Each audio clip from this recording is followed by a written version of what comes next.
Bueno, muy buenas noches. Muchísimas gracias a todos los participantes en este evento que estamos, la segunda aula educativa que llevamos a cabo el día de hoy. Quiero adelantarme un poquito y agradecerle al doctor Alex Valencia y a la colega Andrea Castro de aquí de Colombia, de Medellín, que nos van a presentar el tema del día de hoy.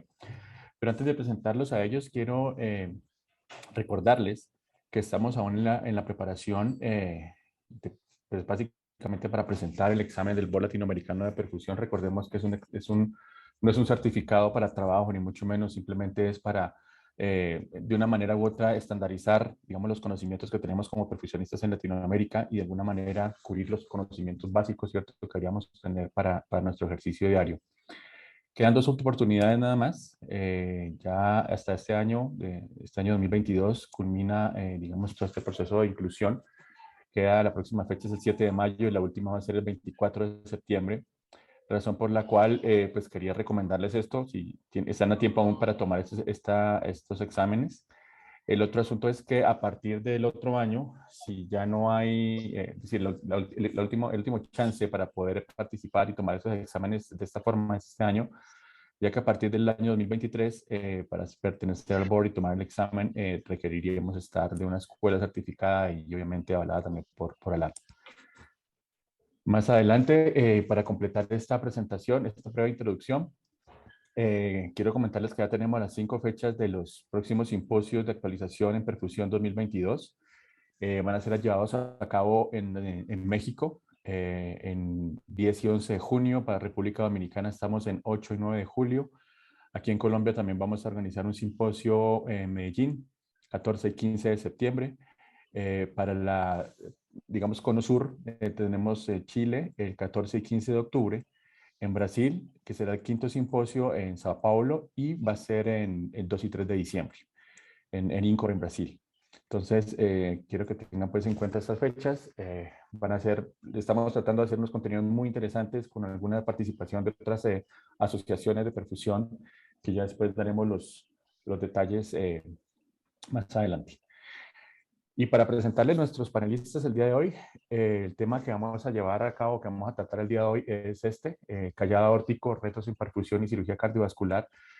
Y quiero aquí hacer una cuña, y es que básicamente esta presentación la va a hacer en compañía del doctor Alex Valencia y la colega perfusionista Andrea Castro, con una modalidad híbrida, digo yo, porque van a estar hablando, va a ser más como un conversatorio de esto, y me parece fantástico que podamos tener la opinión de un experto y un cirujano, por supuesto, que ya sabemos que el trabajo en equipo en cirugía cardíaca y en ese tipo de procedimientos pues es muy importante. El doctor Alex Valencia es un médico de la Universidad Javeriana, cirujano también de la Javeriana. Tuve la oportunidad de conocerlo cuando estaba haciendo su fellow en la clínica Shayo hace un par de años. Es cirujano cardiovascular de la Clínica de las Américas, a una de Medellín, y ha hecho un énfasis en cirugía mínimamente invasiva, cirugía de aorta endovascular y callado aórtico. Hace poco también hizo un entrenamiento en Freiburg relacionado precisamente con estas técnicas quirúrgicas, razón por la cual pues aprovechamos y va a compartir sus experiencias junto con perfusión en cuanto al abordaje de ese tipo de patologías. Andrea Castro también la conocemos, es una perfusionista aquí colombiana, enfermera en la Universidad de Caldas, especialista en perfusión y circulación extracorpórea en la Universidad CES, también donde estoy egresado. Hospital General Medellín y Clínica Las Vegas son los centros donde ella trabaja. También es docente adscrita de la especialización en circulación, en el posgrado del CES de circulación y perfusión, y es especialista en docencia y pedagogía. No siendo más, quería comentarles esto. Aquí en la página de ALAP podemos encontrar toda la información relacionada con el board latinoamericano. Por supuesto, está el canal de YouTube para que puedan entrar a conocer todas las revisiones que se han hecho y las aulas académicas en las que ya desde hace un par de meses y un par de años ya hemos venido realizando desde ALAP. Al final bueno, iniciando esta presentación, vamos a hacer un pool de 5 preguntas muy cortas, simplemente las vamos a proyectar en la pantalla y simplemente es para que la vean. Si pueden contestarla a tiempo, perfecto. La idea es hacer una comparación de los conocimientos previos a esta presentación, al final la repetiremos, a ver cómo nos fue con la atención en la presentación. A todos los profesionistas que se mantengan conectados al 100% se les va a otorgar un crédito para el proceso de recertificación. No me extiendo más en esta introducción. Muchísimas gracias una vez más, doctor Valencia. Muchas gracias, Andrea, por su participación, por haberse ofrecido a hacer esta revisión y, por supuesto, complementar al resto de información que vimos en webinars pasados. Dejo de compartir para que, por favor, sigan ustedes en su tema. Vamos a poner las preguntas, Alex. Ah, ok, ok, ok. La De primera acuerdo. pregunta, la idea es que veamos cómo estamos al principio y cómo estamos al final. Van a estar puestas por 2 minutos. Bueno, muy buenas noches a todos. En primer lugar, agradecerle a la Asociación Latinoamericana de Percusión. Agradezco a Alex la presentación y a Andrea la compañía de esta presentación, ya que como siempre lo hemos dicho, el trabajo en equipo es el que permite llegar a unos buenos resultados. En cirugía cardiovascular es muy difícil llegar a un objetivo cuando una sola persona, sea anestesiólogo, sea cirujano cardiovascular, sea perfusionista, o sea, cualquiera de los participantes que integran el grupo de cirugía cardiovascular, puedan llevar solos un procedimiento a cabo. Es decir, con el manejo mancomunado de todos los tratamientos de la conversación de todos los grupos, permite que procedimientos tan complejos como la cirugía de callado aórtico puedan salir adelante. Vamos a intentar, como lo dijo Alex, hacer un mix de la presentación. En ciertos momentos Andrea va a participar, en ciertos momentos voy a arrancar yo. Y Andrés, si quieres arrancar un poquito sobre las lesiones cerebrales en cirugía cardiovascular, que me parece que es una cosa muy importante que ustedes como perfusionistas y perfusionistas, pues, y perfusionistas puedan manejar. Dale, primero buenas noches a todos, muchísimas gracias también por la invitación y por toda esa parte de trabajo en equipo, por eso estamos acá en compañía de Alex como cirujano. Entonces, una de las principales como preocupaciones que tenemos en perfusión, los anestesiólogos, el cirujano y cada uno de los participantes de las salas, esa lesión cerebral que se presenta en cirugía cardiovascular, que se puede presentar más o menos entre un 2 o un 5%, que sería una disfunción cerebral importante dada por un accidente cerebrovascular, pero hay diferentes lesiones que se pueden presentar, digamos, en un poquito más de incidencia y que a veces pasan desapercibidas. ¿Por qué van a pasar desapercibidas? Porque a veces no son tan notorias como una disfunción cognitiva, puede ser leve, incluso imperceptible para algunos pacientes, lo van a sentir es los familiares o algo. El delirio claramente tiene que ver con esa disfunción cognitiva y esa disfunción cerebral que se presenta eh, por la cirugía cardiovascular y las pues más catastróficas que sería el coma o la muerte. Entonces como principal mensaje que quiero dejar es que hay que tener muy en cuenta que tenemos que buscar es la prevención antes que buscar ya después de tener esas lesiones un tratamiento.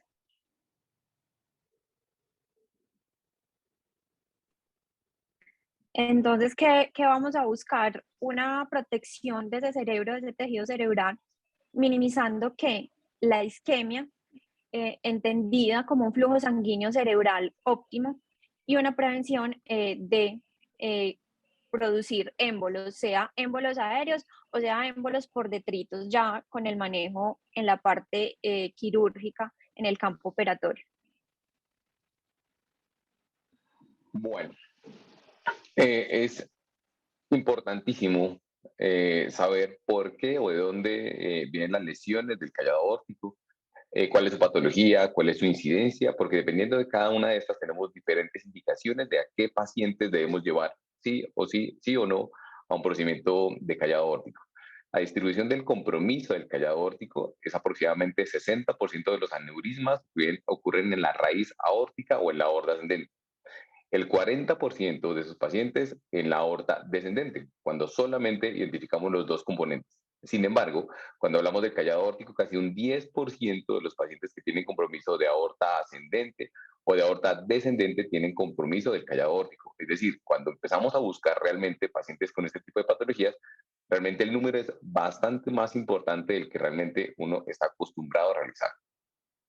Las guías actuales a nivel mundial, las que están más completas en el momento son las guías europeas del manejo del callado aórtico.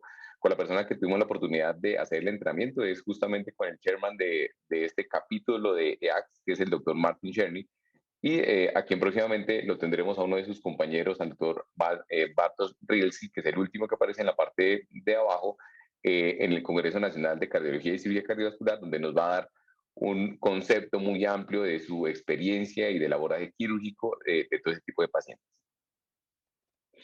¿Qué pacientes debemos llevar a un procedimiento de callado aórtico? Pacientes con una dilatación aórtica que supere los 5.5 centímetros, pacientes con disección aórtica que comprometan el callado aórtico, ya sea de forma anterógrada o sea de forma retrógrada, pacientes con hematomas intramurales, definido como un hematoma intramural que tenga más de 5 milímetros, o cuando tenemos una úlcera penetrante en el callado aórtico. Cualquiera de estas patologías es un paciente que tiene indicación de ese tipo de procedimientos. Como lo vemos en la imagen, en un solo paciente podemos encontrar casi que todas las patologías de esta enfermedad que asociado a la enfermedad aterosclerótica es bastante frecuente. Durante mucho tiempo hemos intentado desarrollar diferentes técnicas quirúrgicas para poder corroborar o poder asegurar el callado aórtico, permitiendo la perfusión cerebral, la perfusión miocárdica y la perfusión de todo el cuerpo. ¿De qué depende esto? De los grupos de trabajo y de su experiencia en mortalidad, de la complejidad de las cirugías que hagamos, de la edad de los pacientes. Muchas veces cuando un paciente tiene una edad bastante elevada, uno sabe que los riesgos de complicación son mucho mayores. ¿Y de qué depende la experiencia para ser capaces de meternos a un procedimiento de estos? ¿Por qué? Porque la circulación, los tiempos de circulación extracorpórea hacen parte de las complicaciones, los tipos de perfusión que damos, por eso es tan importante que todos los perfusionistas sepan perfectamente cómo dar perfusión a diferentes sitios del callado aórtico. Hay que involucrar sí o sí anestesia. Anestesia es de parte fundamental en el intra y en el postoperatorio, y obviamente la unidad de cuidados intensivos. De nada nos sirve realizar procedimientos hermosos, perfectos, quirúrgica, anestésica y profesionalmente hablando, si el paciente en la UCI hay una desconexión del manejo apropiado. Sencillamente los pacientes los podemos perder fácilmente. Una de las cosas que hemos desarrollado durante este tiempo de programas como los de cirugía de callado aórtico es el manejo híbrido. Definitivamente el manejo híbrido, ¿a qué me refiero? A que durante el mismo acto quirúrgico realizamos la parte quirúrgica, como su nombre indica, y además de eso hacemos también la parte endovascular, y muchos pacientes quedan curados, o más que curados, quedan definidos su tratamiento para no tener que hacer cirugías posteriores, ya sea endovasculares o abiertas. Beneficios: la reducción de cirugía en un solo tiempo, como les contaba, facilita la corrección endovascular distal. Hay pacientes que, a pesar de que le hacemos el callado aórtico, dejamos estabilizado la parte distal o la parte proximal de la aorta descendente, requieren un segundo tiempo. Entonces, con ese tipo de procedimientos los vamos a poder realizar más fácilmente. Hay una disminución del compromiso del nervio laríngeo recurrente. Ahorita les muestro por qué hay una disminución, y hay una corrección definitiva de compromiso del callado aórtico, como lo veremos más adelante. Importantísimo, cuando encontramos una disección aórtica, normalmente estamos acostumbrados a definirlo como tipo A o tipo B. Hay una clasificación que la venimos manejando hace aproximadamente 5 años, que son los pacientes con dirección no A, no B. ¿Cuáles son las patologías con dirección no A, no B? Son pacientes que tienen compromiso de la aorta ascendente y el callado aórtico, o son pacientes que tienen compromiso de la aorta distal y de forma retrógrada también compromete el callado aórtico. Casi un 10% de estos pacientes, de toda la patología aórtica, como les decía, son pacientes con direcciones no A, no B o aneurismas. Hay dos términos bien importantes que debemos definir. Una cosa es elephant trunk y otra cosa es frozen elephant trunk, definidos al castellano: cirugía en trompa de elefante o cirugía congelada de trompa de elefante, como se podría traducir. Una cirugía solamente de trompa de elefante es en la cual de forma quirúrgica corregimos el callado aórtico y la aorta descendente, dejando un segmento de dacrón que lo hacemos parte para corrección de un segundo tiempo. Esto solamente se define como elephant trunk, y la gran diferencia con frozen es porque la parte distal Aquí vemos un ejemplo de una prótesis llamada Toraflex, donde encontramos la parte quirúrgica, que es la parte proximal, y en la parte distal de la aorta proximal descendente colocamos una endoprótesis. A esto se le define como Frozen Elephant Trunk. Es la técnica que la gran mayoría de los pacientes con dirección aórtica o con dilataciones de la aorta descendente debemos realizar. Porque al colocar una endoprótesis en la parte de la aorta ascendente nos permite, uno, estabilizar mucho más la aorta ascendente y dos, nos permite hacer en un segundo tiempo, en el caso que sea necesario, poder ajustar una segunda endoprótesis evitando los riesgos de parafuga. La planeación. Dentro de la planeación, sí, quiero que André nos haga su comentario al respecto, que también es otra parte supremamente importante de este procedimiento. Bueno, obviamente la planeación va a depender de dos cosas. Si es un procedimiento programado o si ya es un procedimiento, digamos, de tipo urgencia, de que no nos da tiempo de realizarle ciertos tipos de exámenes al paciente. ¿Quieres pasas la...? Entonces, la planeación, como habíamos anteriormente, incluye el preoperatorio, el intraoperatorio y el posoperatorio, pero en el preoperatorio es muy importante tener todo el pool de exámenes para cirugía cardiovascular, exámenes de cuadro hemático, exámenes de creatinina, para mirar la función renal, cómo está ese paciente previamente antes de cirugía, todas las infecciosas, el ecocardiograma, la ecocardiografía, explícitamente de qué válvulas y qué patologías puede tener adicionales a esa dilatación del callado aórtico. Unas que es muy, muy importante y para proteger ese cerebro es la panangiografía, porque eso nos va a permitir ver cómo está ese flujo sanguíneo cerebral. Si el polígono de Willis, que más adelante va a hablar Alex, está íntegro, o si hay una salida o una variante anatómica de ese arco aórtico, por ejemplo, una de las vertebrales sale directamente del arco aórtico, y eso nos va a permitir planear como la hoja de ruta de la cirugía. Obviamente la valoración preanestésica, y si requerimos que alguna otra especialidad evalúe al paciente y nos ayude, por ejemplo, a organizar pacientes que tienen, digamos, descontroles metabólicos como glicemias elevadas o mal control metabólico por su diabetes, o incluso hemos encontrado pacientes que tienen hipotiroidismos o hipertiroidismos no descubiertos. Bueno, para continuar el tema de la perfusión cerebral, es muy importante realizar panangiografía. Cuando son pacientes ambulatorios, obviamente, el 100% de nuestros pacientes van con panangiografía, porque la dependencia o la dominancia de la arteria vertebral izquierda, que es rama de la subclavia izquierda, nos va a permitir analizar si requiere o no de perfusión. Hay muchísimos estudios donde demuestran cuando no se realiza una perfusión continua de la subclavia izquierda, por ende de la vertebral izquierda, hasta un 15-20% de los pacientes pueden hacer infartos cerebrales. Entonces, identificar la arteria basilar, las comunicantes, y que termine o no en pica, que es lo que nos define si un paciente es dominante izquierdo o no, es supremamente importante para esta cirugía. Diferentes tipos de anatomías del callado aórtico podemos encontrar. Obviamente el TAC es vital, y la panangiografía como complemento de ese TAC es supremamente importante para definir exactamente la estrategia de perfusión periquirúrgico. Y el trabajo en equipo, como le decía Andrea, es vital entre cirugía, perfusión, enfermería, instrumentación, UCI y anestesia. Todos hacen parte sí o sí de alguna u otra forma para que esos pacientes puedan salir adelante. Monitorización, Andrea. Bueno, en la parte de la preparación anestésica tenemos la monitorización estándar para un paciente de cirugía cardiovascular. Eso incluye presión arterial invasiva, pero acá vamos a tener una variación. Vamos a necesitar 3 presiones invasivas: radial derecha, radial izquierda y una femoral, que más adelante vamos a ver la razón de por qué son 3 presiones invasivas.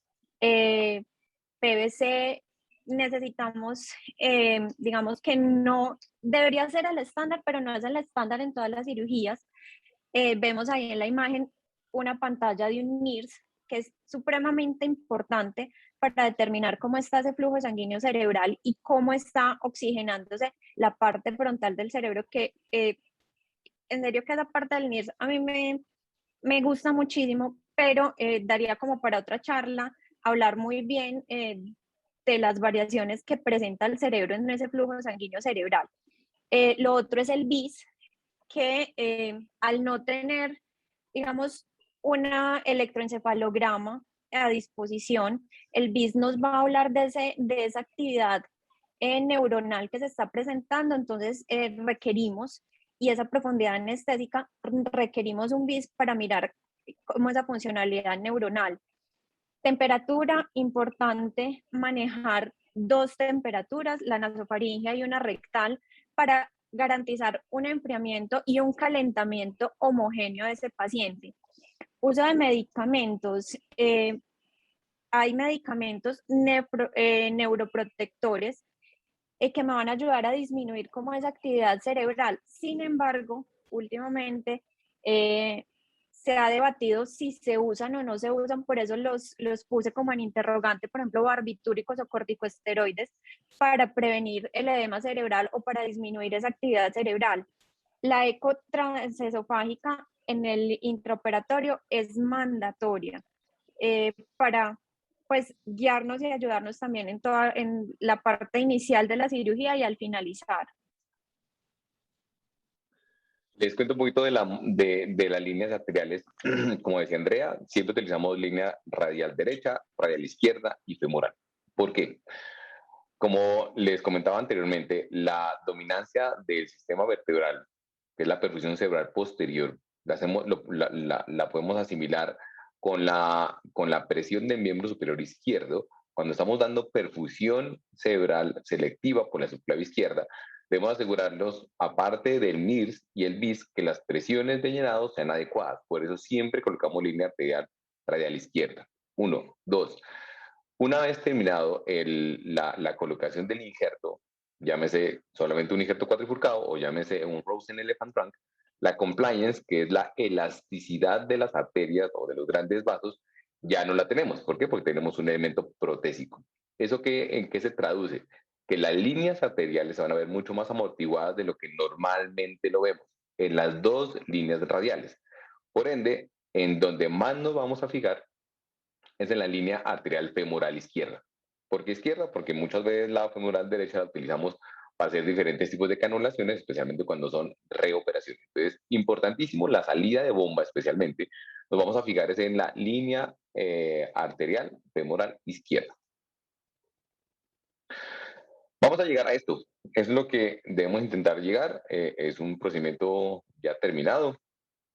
Para hablar de la técnica quirúrgica, todos los pacientes, y fue lo que aprendimos en Alemania, ellos tienen una experiencia grandísima, ellos realizan entre 3 y 4 procedimientos semanales de cirugías de callado aórtico. Cogimos casi el 90-95% de las cosas que ellos hacen. Sin embargo, dada y gracias a la experiencia que hemos venido logrando, hay cositas que nos han parecido que se nos facilitan realizar y pues nos ha ido bastante bien. Entonces, primero, canulación en subclavia izquierda. En un principio, todos los pacientes lo hacemos con injerto 8 French, hacemos canulación de la subclavia derecha. Una técnica quirúrgica que nos enseñaron para evitar que nos sangre, nos funcionó perfectamente. Sin embargo, pues no deja de ser un injerto, no deja de ser una anastomosis, no deja de ser una cantidad de cosas.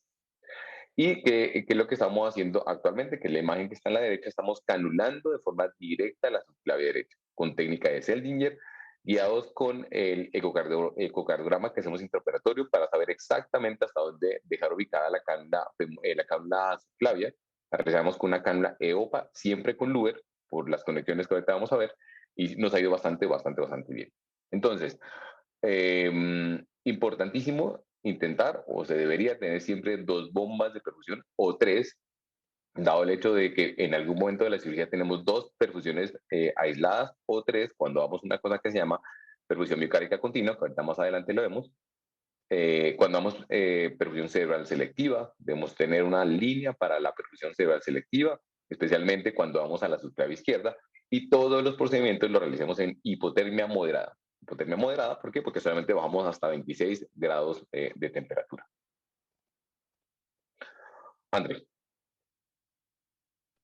Bueno, con respecto a la preparación del circuito, para garantizar, digamos, que tuviéramos 2 bombas o 3 bombas, digamos, la modificación que se le hizo al circuito fue en la línea arterial colocar una Y de 3/8 por 3/8 por 3/8 para sacar una rama hacia un rodillo arterial, que sería para la perfusión cerebral, una línea, la otra línea que iría hacia el hemicuerpo, y adicionalmente de la recirculación mayor del oxigenador sale una línea para la cardioplegia, que esa siempre se mantiene, porque la cardioplegia se da por bomba, entonces esa siempre se mantiene. Realmente la modificación fue esa Y hacia otro rodillo. De resto se maneja lo mismo los aspiradores. Entonces tenemos una rama para la perfusión cerebral anterógrada controlada por un rodillo que nos va a permitir ver el flujo. Esa rama debe ir con un conector 3/8 por 3/8 con Luber para poder tener control de la presión, digamos, de esa parte del circuito. Va a estar la canulación venosa, canulación del hemicuerpo, se va a realizar con una EOPA, una cánula EOPA número 20, que iría por la otra rama del circuito de esa bifurcación en la salida arterial. La perfusión miocárdica continua, que utilizamos el rodillo con que damos la dosis de la cardioplegia, y los aspiradores. Los voy a marcar aquí, no sé si alcanzan a ver. ¿Están viendo el color rojo Sí. que estoy colocando? Bueno, esta es Sí, la arteria EOPA. Todo debe ir con Luber. Colocamos una Y, porque esta sería para canular la carótida izquierda, derecha. Y, no, perdón, la carótida izquierda, porque la otra estamos dando directamente aquí a la carótida derecha. Y dejamos esta otra línea, especialmente cuando damos perfusión por la subclavia izquierda directamente. La línea de presión, Alex, como lo comentó Andrés, dime. esa Y que sale de la EOPA, esa Y es una Y de una extensión de cardioplegia. Es una extensión de Así es. cardioplegia en Y. Así es, de cardioplegia, y le conectamos 2 cánulas retrógradas con balón que nos facilita que la cánula no se salga. Las líneas de presión, como les decía, y esto que estamos viendo aquí es el otro rodillo con el que damos la cardioplegia, en este caso cuando se necesita, y cuando lo buscamos damos perfusión miocárdica continua. André. Bueno, el inicio de la circulación extracorpórea se inicia a flujos convencionales a través de la subclavia. Se comienza el enfriamiento del paciente teniendo en cuenta los gradientes, de no exceder la diferencia de los gradientes de 10 grados, o incluso hay artículos y hay literatura que nos habla de que no exceda los 8 grados. Mientras tanto, se va haciendo como toda la preparación en el campo quirúrgico, y es muy importante tener muy buena comunicación con el cirujano, con el anestesiólogo, incluso a veces con la instrumentadora, que los cirujanos a veces se meten tanto en la cirugía que a veces se olvida, y uno establece también comunicación con el instrumentador. Hay que tener en cuenta que al disminuir la temperatura necesitamos tener control de esa viscosidad sanguínea, y lo vamos a realizar mediante una hemodilución, pero hay que poner cuidado que tanto hemodiluimos al paciente, porque no me puedo ir al extremo de que voy a entorpecer ese flujo sanguíneo cerebral y esta entrega que voy a darle a ese cerebro que estoy protegiendo. Las estrategias de manejo de gestión de gases, la ideal para los adultos es el alfa-stat. Sin embargo, en algunas ocasiones o algunos artículos hablan de pH-stat en ciertas condiciones, sino que el pH-stat sabemos que es un poco complicado porque hay que adicionar CO2. En muchos sitios no se tiene para adicionar CO2. Control metabólico estricto, mantener las glicemias por debajo de 180. la administración de la cardioplegia y, como les decía, una comunicación todo el tiempo efectiva con todo el grupo quirúrgico. ¿Qué parámetros de perfusión vamos a tener en cuenta? Los parámetros de perfusión óptima: presiones arteriales medias, la saturación venosa, el hematocrito, qué flujo de bomba voy a estar manejando de acuerdo a la temperatura que tengo, con los gases, el flujo de gas, ir disminuyendo lo mismo que la FiO2 de acuerdo a los requerimientos, el NIRS, que me va a decir cómo está ese flujo sanguíneo cerebral, que también estoy perfundiendo ese cerebro, y determinar qué acciones puedo hacer para mejorar ese NIRS, porque debo garantizar que no se me disminuya, digamos, ese porcentaje de saturación pues a más de un 20%. El BIS, que ya lo mencionamos antes, me va a dar la profundidad anestésica y me va a dar un estimado de qué tanto están funcionando esa actividad neuronal, la entrega de oxígeno, el consumo de oxígeno que vamos a tener en cuenta con disminución pues de la temperatura, administración de relajantes musculares, de anestésicos para mejorar eso, recordar ese requerimiento del cerebro, de ese consumo del cerebro y cuál es realmente la entrega que necesitamos darle a ese cerebro, lo de la estrategia del pH del alfa-stat, relación flujo-gas, FiO2. Con respecto a lo de la perfusión miocárdica continua, más adelante vamos a ver que necesitamos también, aparte de lo de dar la cardioplegia y garantizar como ese silencio eléctrico en el corazón, pero ya cuando vamos a ver esa perfusión miocárdica continua, entonces, ¿qué tengo que poner cuidado también en el electrocardiograma?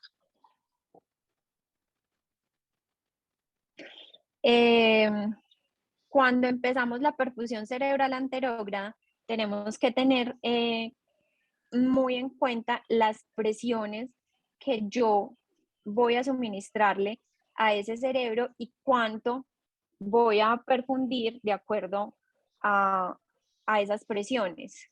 Entonces, las presiones que se manejan, actualmente se habla de 50 a 60, pero incluso hay estudios que están hablando inclusive de 70 milímetros de mercurio.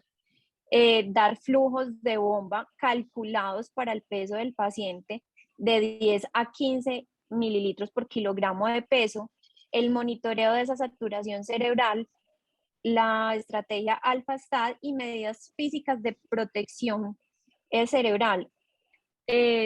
Haciendo la revisión de la protección cerebral, habla que una de las principales medidas para proteger el cerebro es la hipotermia. Entonces, a pesar, digamos, de que ha pasado muchísimo tiempo que empezamos a hablar de la hipotermia y de sus usos en cirugía cardiovascular y en circulación extracorpórea, siguen recomendando realizarle medidas físicas colocándole hielo alrededor de la cabeza al paciente. Lo de los medicamentos que ya les había dicho, el BIS buscamos un silencio casi que llegue, o sea, cero, que el BIS sea cero, para garantizar que hay un silencio de esa actividad neuronal. Y el NIRS, verificar siempre que tengamos buena saturación en ambos hemisferios.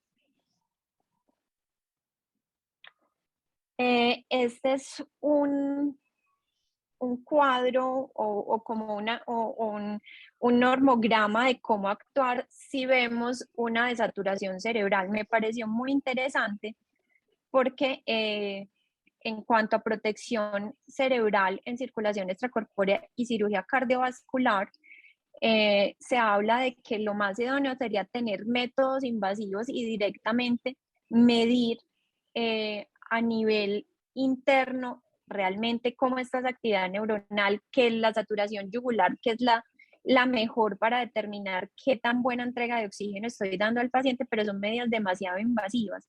Entonces, con el NIRS es una medida que nos permite ser no tan invasivos y tan agresivos, digamos, con ese metabolismo cerebral.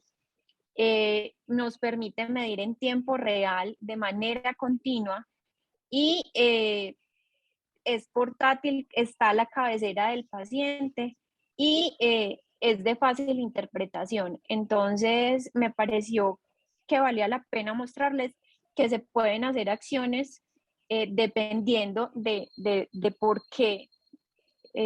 Si hago, digamos, si tengo poquita hemoglobina, entonces transfundo al paciente y no mejora, si subo la FiO2, son acciones que nos permiten mejorar como ese flujo sanguíneo cerebral. Una vez organizado toda la parte prequirúrgica y sabemos perfectamente cuál va a ser nuestra estrategia de perfusión, les vamos a mostrar cada uno como de los pasos que realizamos durante todo el procedimiento. Obviamente lo primero es realizar la canulación venosa, generalmente la hacemos central, a no ser que sea una reoperación, en cuyo caso siempre la hacemos vía femoral derecha. La canulación arterial de la subclavia derecha, ya la vemos de forma directa, dependiendo de si el paciente es una reoperación o no. Si es una reoperación, iniciamos la circulación extracorpórea cuando hayamos avanzado un poquito más la disección. Sin embargo, cuando no es una reoperación, en el momento que abrimos la estenotomía, casi que arrancamos inmediatamente la circulación extracorpórea, porque el tiempo que se demora el paciente en llegar a 26 grados es más o menos el tiempo que uno se puede demorar en la disección de los vasos del cuello. Una vez realizamos la disección de los vasos del cuello, hemos entrado en circulación cerebral anterógrada. Lo primero que hacemos es, obviamente, abrir el callado aórtico. Una vez esté abierto el callado aórtico, aquí estamos viendo, tenemos la aorta ascendente en la parte de aquí abajo, la parte de acá arriba es el callado aórtico, lo estamos abriendo.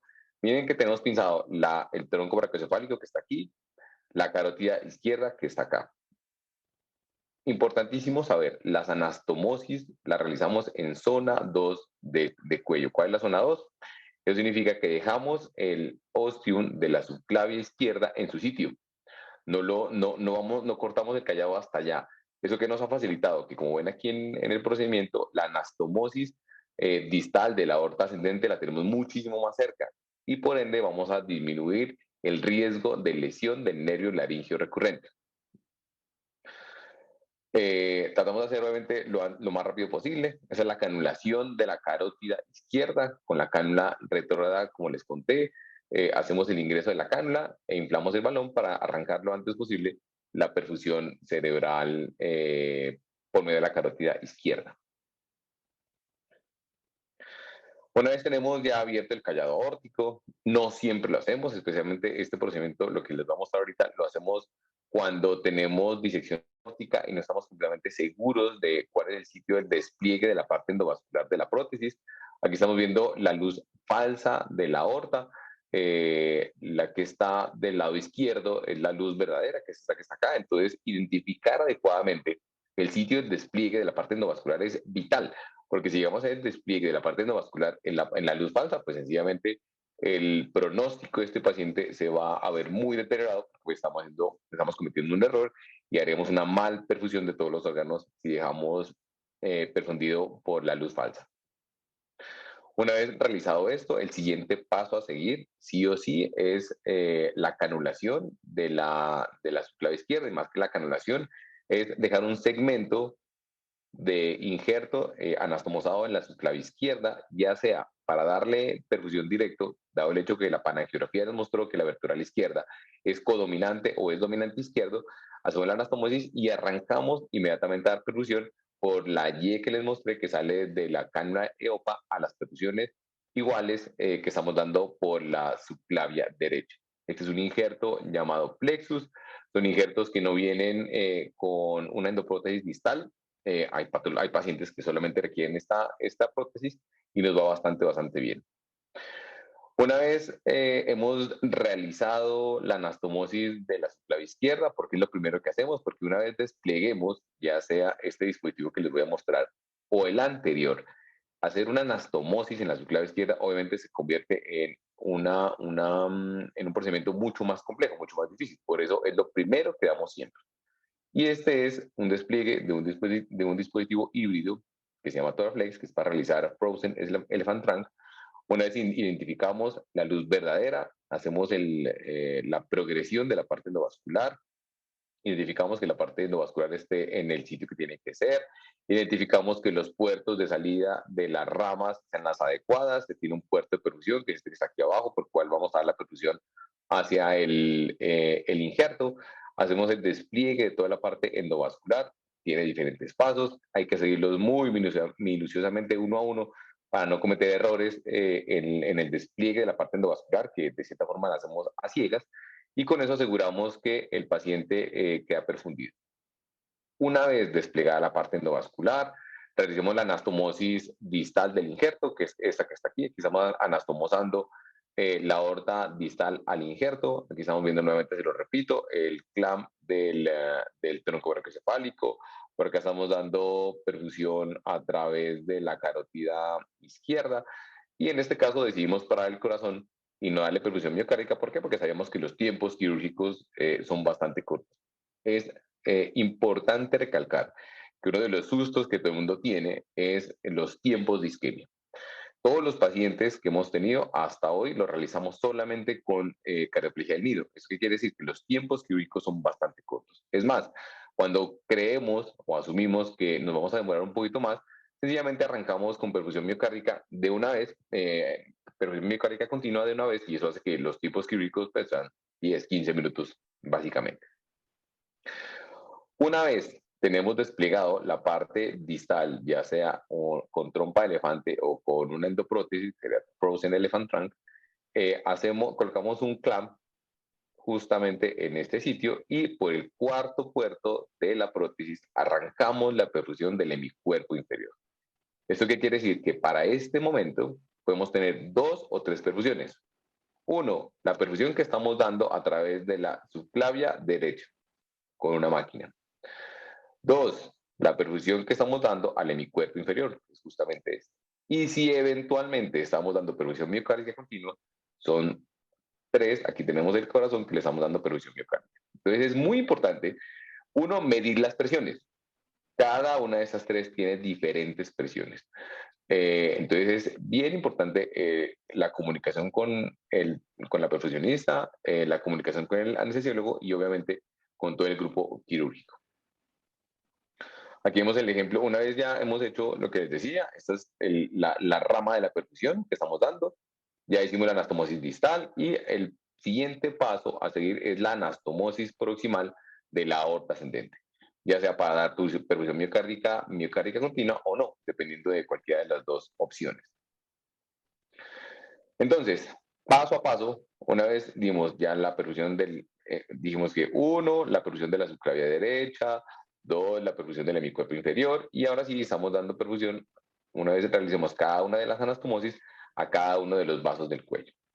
Entonces, en este ejemplo vemos la anastomosis distal que queda por aquí, esta es la rama de la perfusión miocárdica que estamos dando a través del injerto, esta es la anastomosis que estamos realizando de la subclavia izquierda, esta sería la próxima que sería la rama para la carótida izquierda y esta sería la última que sería la rama para el tronco brachiocefálico.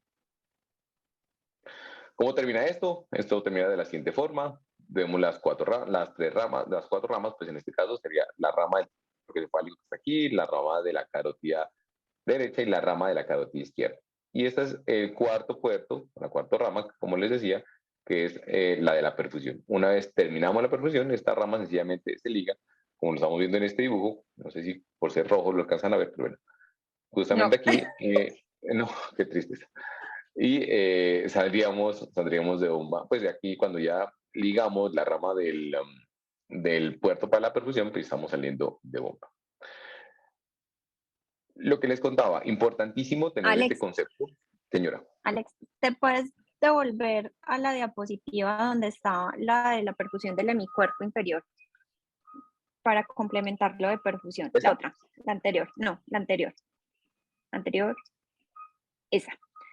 Que ahí hablamos en qué momento, cuando vamos a empezar a dar esa perfusión al hemicuerpo inferior, inmediatamente vamos a empezar a aumentar la temperatura, a calentar el paciente. Hay que realizarlo de manera lenta. porque sabemos que podemos generar micro burbujas si lo hacemos demasiado rápido y podemos generar infartos en la perfusión distal. Ya habíamos dicho lo de los gradientes de temperatura, incluso la literatura habla de no mantener un gradiente entre la temperatura arterial y la venosa mayor de 8 de diferencia.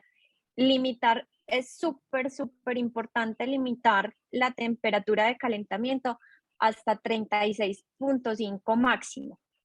¿Por qué? Porque las guías de temperatura nos habla que la temperatura cerebral puede estar 1 grado por encima de esa temperatura que estamos manejando nasofaringea o esofágica. Adicionalmente, podemos generar un efecto rebote en el postoperatorio y generar una hipertermia maligna y generar más daño a nivel cerebral e ir aumentando también esos flujos de bomba de ese mi-cuerpo inferior de acuerdo a la temperatura y tener en cuenta que como tenemos la perfusión cerebral anterior que va por otra bomba, ese flujo se va a mantener. Una cosa que nos pasó varias veces y que ya lo aprendimos, que cuando empezamos a dar esa perfusión en ese mi-cuerpo inferior, casi que la FIO2 teníamos que ponerla en 100 porque obviamente vamos a tener un hemicuerpo que está con una isquemia prolongada, un tiempo de paro prolongado, y eso me va a generar que tenga todo ese metabolismo, digamos, como pausado, y va a empezar a generar consumo de oxígeno para, digamos, como equilibrar las cosas y ir aumentando también la relación de flujo-gas. Dale, Alex. Ya. Dale. Bueno. Importantísimo, ese es el dibujo esquemático de cómo realizamos la perfusión miocárdica continua, donde ya sea esta la aorta ascendente nativa, o dado el hecho que haya la necesidad de realizar una cirugía de Tyron David o un Bendal, que es el reemplazo de la aorta ascendente, le colocamos una aguja de perfusión que debe tener 2 líneas, una para medir y otra para dar la perfusión. Importantísimo, sí o sí, todos los pacientes van con Bend, ¿sí? Porque debemos evitar la distensión miocárdica, y de esta forma, y obviamente el clamp, es vital que el clamp obviamente sea muy bueno, valga la redundancia, y las presiones que debemos manejar, como lo colocamos aquí al lado, deben estar entre 80 y 120 milímetros de mercurio. Todas las líneas y todos los diferentes sistemas de perfusión deben ir muy bien medidos, y debemos saber exactamente en qué momento arrancar y en qué momento pararlos, porque de ese buen acuerdo hace que ninguno de los órganos pueda tener dificultad. André. Dale clic, por favor. Entonces acá tenemos como un esquema de lo que hablábamos ahorita, de que teníamos 3 bombas. Entonces tenemos una bomba centrífuga que me está, digamos, impulsando hacia el oxigenador y venciendo esa resistencia del oxigenador. Tenemos una línea, que es la línea arterial, donde tenemos un conector, ya les había mencionado, de Y 3/8 por 3/8 por 3/8, donde una línea va con una tubería de 3/8 a dar esa perfusión del hemicuerpo por la cuarta rama del injerto. La otra tubería va hacia un rodillo, que es la que me va a permitir dar esa perfusión cerebral anterógrada, manejar un flujo exacto y constante que habíamos hablado, que es de 10 a 15 mililitros por kilogramo de peso. Lo que hablábamos de tener control de las presiones, dale otro clic, por favor, Alex, que tiene varias, exacto. Entonces vamos a tener control de la presión radial derecha para saber realmente cómo está esa presión arterial media, qué presión le estoy dando yo también a ese cerebro, qué presión tengo en ese circuito que va hacia el cerebro, donde vamos a tener un conector recto 3/8 por 3/8 con lower para medir presión. Dale otra. Dale más. Dale. Eso. Tenemos la femoral izquierda, que una vez empezamos con esa perfusión del hemicuerpo, vamos también a estar pendiente de ella, y ya lo que había explicado el doctor Alex, que al final de la cirugía es como la más fidedigna. Y vamos a tener otro rodillo que sería para la perfusión miocárdica continua, que vamos a tener control de esa presión que le estamos dando y de ese flujo de esa bomba que le estoy dando, que la presión sería entre 80 a 120 milímetros de mercurio, que constituye la presión de las coronarias, de perfusión de coronarias. ¿Por qué tenemos esas bombas? Precisamente para tener un control muy específico de qué flujo y qué volumen le estamos dando a cada uno, digamos, como de las perfusiones que estamos dando en ese momento. Ya. Muchas gracias. Muchísimas gracias por la atención. Muchísimas gracias, doctor Valencia. Andrea, un trabajo espectacular, impecable. Muchas gracias por la presentación. La verdad que fue bastante gráfico y a nosotros que nos gusta ver todo con imágenes. A veces en los esquemas se embolata un poco la información, pero de verdad quiero felicitarlos. De verdad, muchas gracias por haberse ofrecido a compartir su experiencia. Y no, pues ojalá tengamos la oportunidad de seguir más adelante con otras reuniones. Doctor Valencia y Andrea, me acaban, acá hay un par de preguntas ya en el chat, perdón, en la sección de preguntas y respuestas. Dice, muy buenas noches, ¿cuál es el flujo apropiado si se determina usar perfusión cerebral? Si usan flujo pulsátil en ese momento para el cerebro, gracias. Bueno, el flujo apropiado para la perfusión cerebral anterograda, lo que hablábamos es de 10 a 15 mililitros por kilogramo de peso del paciente. Alguna parte de la literatura habla que no dar un flujo mayor de 1 litro por minuto. Sin embargo, digamos que no podemos guiarnos solamente como por esas determinantes de un flujo de 10 a 15 litros por minuto, sino que tenemos también que mirar el NIRS.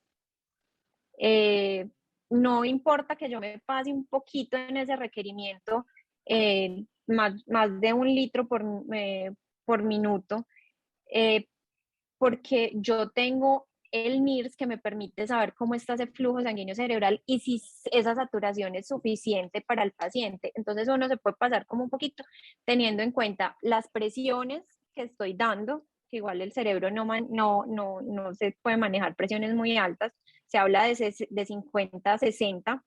En algún artículo encontré hasta 70, pero me daría susto dar más de 60 milímetros de mercurio a una perfusión anterógrada. Fijarme en el NIRS y el BIS. Vale, perfecto. Flujo pulsátil, no. Creo que esa pregunta ya la respondieron en la presentación, pero igual te la pongo otra vez acá. Dice, a 26 grados, ¿cuál es la mínima FiO2 que manejan durante la perfusión cerebral? Vuelvo y digo, mirando el NIRS y hay que mirar también, digamos, las presiones arteriales de oxígeno y presiones arteriales de CO2 para disminuir, pero más pues se bajan a máximo 50 es lo que he bajado. Igual eso va a depender también como del paciente. Perfecto. Una pregunta, me lo escriben de muchos lados, de Ecuador, de Chile, bueno, que muchísimas gracias por la presentación, qué buenísimo, están encantados pues. Dice qué calibre tiene la cánula de OPA cuando canulan directamente la subclavia. 18-20, dependiendo del diámetro de la subclavia. Obviamente siempre entre más grande podamos colocar la cánula, la posibilidad que las resistencias sean menores, pues es mejor. Entonces, si podemos poner 20, colocamos 20, obviamente. Perfecto. Dice una pregunta por acá, ¿qué haces si estando perfundiendo el cerebro en forma selectiva se cae el NIRS? Que también compartiste algo de ese diagrama de flujo, pero... Tengo que entrar a evaluar FiO2, si está muy bajita, aumentar. Si estoy dando, por ejemplo, si empecé con un flujo, esa perfusión anterógrada de 10 o 12 mililitros kilogramo, me puedo subir hasta 15 o pasarme un poquito más de acuerdo a esa saturación en el NIRS. Puedo mirar qué nivel de hemoglobina, si es que estoy muy hemodiluida, si tengo, no voy a saturar lo mismo si tengo, digamos, un hematocrito de 20 a un hematocrito de 26, que incluso algunas partes de la literatura están hablando también de manejar hematocritos un poquito más altos de 26, 27, 28 o hasta 30. evaluar la temperatura, pues si ya miré, ya optimicé PO2, si ya optimicé hemoglobina, que es el transportador, si ya optimicé el flujo, entonces puedo mirar si me disminuyó un poco más la temperatura. Si por la técnica quirúrgica necesito canular la subclavia izquierda y tener también esa perfusión de esa subclavia. Evaluar si necesito administrar barbitúricos o algo que me disminuya esa actividad cerebral, ¿cierto? Es como ir evaluando todos los parámetros de perfusión. Cuando tenemos una disminución en el NIRS y es muy selectiva, o sea, es en uno de los hemisferios, es muy importante que lo primero que hay que descartar es que la canulación haya sido adecuada. Si la canulación es adecuada, hay que rogar que no hayamos tenido émbolos, sea aéreos o émbolos arterioscleróticos. Cuando hacemos la canulación, debemos fijarnos que al retirar la pinza que tenemos sobre el vaso, tengamos un flujo retrógrado, por así decirlo, adecuado. Eso hace que cualquier detrito salga y en cuyo caso podemos hacer la canulación directa. No debe haber una diferencia de más del 20% entre la evaluación de un hemisferio versus el otro. Debería bajar de forma igual y debería subir de forma igual. Cuando tú tienes una diferencia de uno de los dos, es que algo está pasando. O porque en el análisis prequirúrgico no evaluaste adecuadamente la perfusión de la vertebral izquierda, o te puede haber pasado algo técnico durante el procedimiento quirúrgico. El resto de cosas, cuando vemos una disminución completa de los análisis cerebrales, hay que evaluar lo que acaba de decir Andrea, hematocrito, temperatura, bueno, etcétera. Pero cuando tienes una cosa muy puntual, hay que descartar que no sea una lesión puntual también en los momentos de la canulación. Alex, o la de aireación. Claro. Cuando vayamos a canular con las cánulas retrógradas, o sea, fijarse muy bien que no vaya a haber burbujas. Así es. Bueno, hay muchas preguntas acá. Hay una muy técnica. Preguntan cómo calibras el rodillo, Andrea, cuando haces la perfusión cerebral selectiva. Si lo haces antes, si haces una calibración dinámica, estática. Se hace con la columna de agua. Se hace con columna de agua. Obviamente cuando se prepara el circuito y cuando se hace el primado del circuito, se fija uno muy bien de que no vaya a tener burbujas y miramos con la columna de agua la caída que sea 2.5 pulgadas por un minuto. Okay, perfecto. Y ahora que ya como completando el tiempo, ya son un poquito más de las 8 de la noche, hay una pregunta de Ecuador, me dicen, buenas noches, dentro de la perfusión miocárdica, ¿usan sangre directa del oxigenador o en combinación con una solución carioplégica, de carioplegia? Alex. No es sangre, solamente sangre, sí, porque tenemos que activar el corazón. Si le damos cardioplegia, lo estamos parando, ¿no? Aquí lo que necesitamos es que esté perfundido el corazón. Entonces no se le da sangre directa, solamente la sangre. Viene del mismo oxigenador, viene a la misma temperatura que está el oxigenador, o sea que si empezamos con el hemicuerpo a calentar, empezamos a calentar también de una vez corazón y empezamos a ver el electrocardiograma que empieza a hacer actividad eléctrica. Y para terminar ya con esta hora que ya cerramos, que si puedes por favor repetir la coagulación del hemicuerpo inferior, que es de dónde sale el impulso. No sé si puedes volver de la centrífuga. Si quieres pones... Pues sí, el flujo, mejor dicho, de toman la sangre para el hemicuerpo inferior. De la centrífuga. Ok. Sí puede.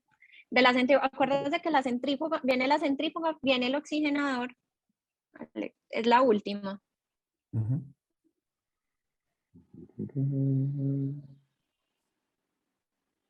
Esta última, Alex. La 41. André, y una cosa, la carioplegia que ustedes dan, ¿cuánto tiempo les lleva? Es decir, ¿en cuánto tiempo hacen todas las anastomosis y esto, o dan una segunda dosis, o cómo hacen ya que usan del nido? No, solamente damos una dosis. Una dosis. Sí, una sola dosis. Los tiempos nunca nos deben superar los 80, máximo 90 minutos. Cuando sabemos que hay que hacer un procedimiento más largo, como te decía, como Ventalo o como un Tyron David, hacemos el procedimiento, inmediatamente le damos ahí sí carioplegia miocárdica. Entonces, solamente lo que te decía, los tiempos quirúrgicos pues son los que te demoras en hacer la aorta ascendente. Si no haces la aorta ascendente, el tiempo de la anastomosis distal más el tiempo de la subclavia, pues no te supera los 70, 80 minutos en términos generales. Ahora, si es reoperación, como toda reoperación, pues tiende a demorarse un poquito más. Pero con un solo shot del nido, tener. Ok, perfecto.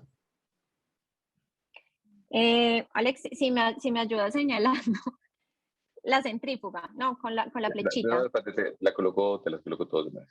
Ok. Centrífuga ya. De ahí sale el impulso para el hemicuerpo. ¿Listo? Porque tenemos la rama, simplemente pasas por el conector, como si fuera un circuito de perfusión normal. Entonces la centrífuga es la que nos da la perfusión al hemicuerpo. Una cosa importante es que miren que la centrífuga es como la bomba central o la bomba principal o la bomba principal del circuito. Entonces el rodillo que va hacia el cerebro no puede superar los flujos de bomba de la centrífuga para no ir a despurgar el circuito. Una cosa muy importante, yo tengo la oportunidad de acompañar a compañeros a operar en otros sitios y lo que acaba de decir Andrea, pues les daba susto. Entonces, digamos que de la experiencia o de la experticia que tengan los perfusionistas pueden hacer ciertas modificaciones con las cuales se sientan más cómodos. En la medida que aseguren que no se les purgue las líneas y que las presiones sean adecuadas, pues obviamente se permite realizarlo.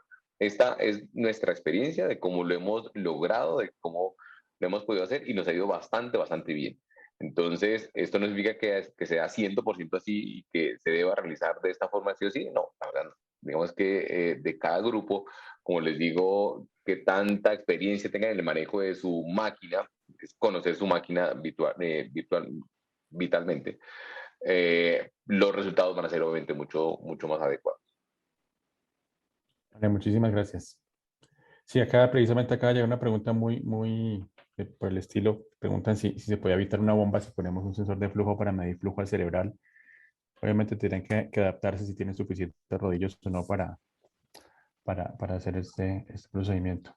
Creo que De Vivi hecho, está preguntando algo. Sí, gracias, Alex. Andrea, una pregunta. En tu experiencia para garantizar ese 80-120 milímetros de mercurio de perfusión miocárdica con sangre continua, ¿qué velocidad aproximadamente manejas en el rodillo para lograr esa presión? Con un de corazón que está latiendo. 250, 300 mililitros minuto. Por minuto. Ok, muchas gracias. Dale. Bueno, muchísimas gracias ya estamos pasados de las 8 de la noche. Muchas gracias por la Pongamos el participación, pool, por su amigo. tiempo. El pool por última vez, no se te olvide. Ah, es cierto, por eso, esa es la razón. Sí, vamos a poner al final ya estas preguntas, vamos a tener las 2 minutos nuevamente. Y gracias a la excelente presentación que acaban de hacer nuestra colega y el doctor Alex Valencia, esperamos que tengamos resultados apropiados. Muchas gracias y nuevamente, doctor Valencia, Andrea, muchísimas gracias por su tiempo y por tomarse el tiempo y el trabajo de hacer esta presentación tan buena. Sí, Sí, felicidades. muchísimas gracias. Muchísimas muy gracias, amable. doctor Valencia, de verdad, en nombre de todos los perfusionistas de Latinoamérica, muchísimas gracias por compartir la experiencia y a nuestra colega Andrea también, que fuimos específicamente a los detalles técnicos de perfusión. Es una técnica bastante, diríamos que delicada y nueva. No en todos los países todavía se pueden hacer estas técnicas híbridas y es muy interesante para nosotros actualizarnos con estos procedimientos. Muchísimas gracias. Mientras los colegas- Muchísimas gracias a ustedes. Ujú. Gracias por compartirla. Gracias a ustedes por invitarnos a compartir. Esta aula va a quedar en la página de ALAB para los que quieran nuevamente revisar. Parece que es un trabajo muy bien hecho y muy pocos centros realmente hacen este tipo de técnicas y es bueno aprovechar este tipo de oportunidades para reforzar y si queremos para motivarnos un poco más en meternos más en la técnica quirúrgica y en las técnicas de perfusión, por supuesto. Sí, mañana mismo debe estar ya en el canal de YouTube Igual nosotros lo informamos por las redes.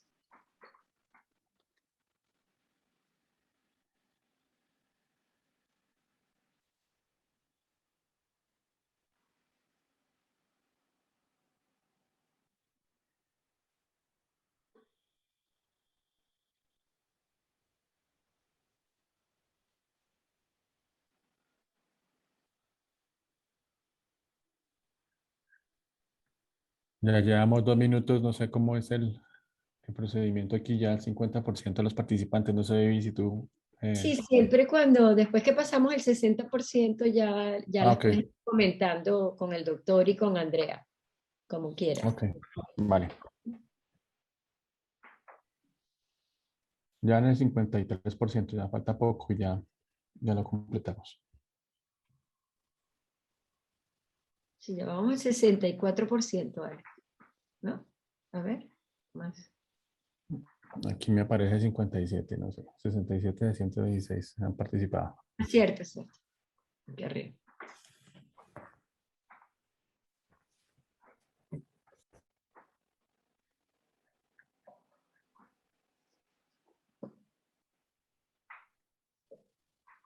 Listo, ya pasamos al 60. Termino el... Y adelante, ya puedes, después del 60, pues. Ok.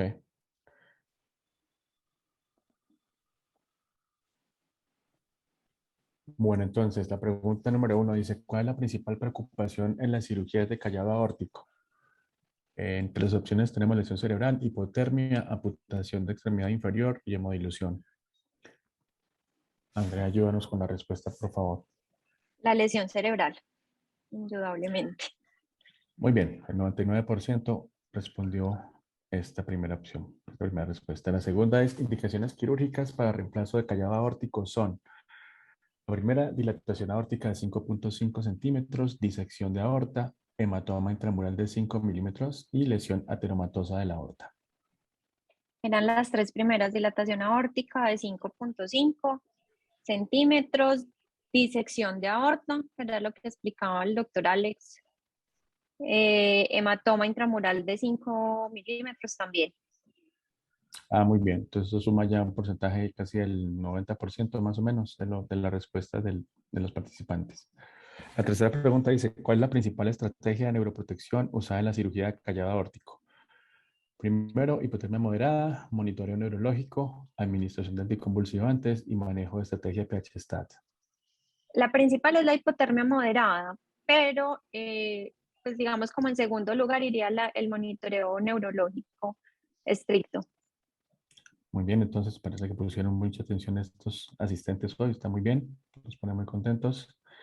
¿En qué momento se comienza el calentamiento del paciente hasta alcanzar la normotermia? Al inicio de la perfusión cerebral anterógrada, inicio de perfusión miocárdica continua, inicio de perfusión de mi cuerpo inferior o después de administrar la cardioplegia. Inicio de perfusión de mi cuerpo inferior. Perfecto, ahí el 67% de los votantes se apuntaron a esa respuesta. Y por último, dice, ¿en qué consiste la perfusión miocárdica continua? La primera es administración de manera continua de sangre oxigenada al corazón, administración de manera continua de cardioplegia sanguínea al corazón, administración de manera continua cristaloide frío al corazón y la última opción es administración de manera continua cardioplegia cristaloide al corazón. La primera, administración de manera continua de sangre al corazón. Muy bien, Sangre oxigenada al corazón. 79%. Perfecto. Muchísimas gracias.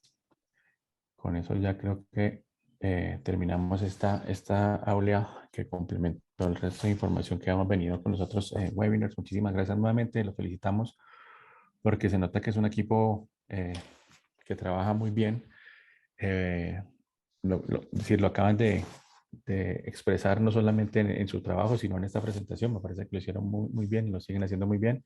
Andrea, felicitaciones. Doctor Valencia, muchas gracias otra vez por su tiempo, por su dedicación y estamos pendientes entonces nuevamente en una nueva oportunidad que tengamos. No sé, Lilian, ni si quieres decir algo más. Muchísimas Hoy, gracias a todos y esperamos vernos pronto en Medellín en el simposio.